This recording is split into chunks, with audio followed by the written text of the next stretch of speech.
গত 3 দিন আগে আমি দুপুরবেলা এক ছেলের জানাজা পড়ছি আমার বাসার পাশে।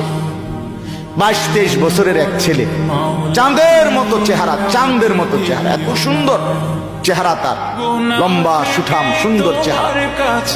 আগের দিন রাত্রে 11:30 বাজে সিএনজি ভাড়া করে একা কোথাও যাচ্ছিল, আপনার একটা কাভার্ড ভ্যান বাড়ি দিছে, এক বাড়িতে তাৎক্ষণিক জায়গা শেষ।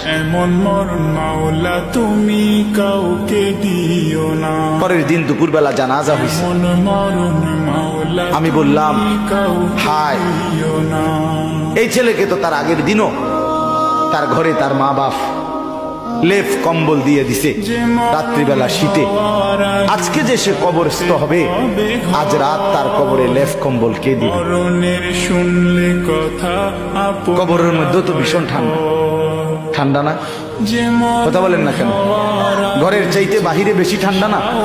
বাহিরের চাইতে মাটির নিচে বেশি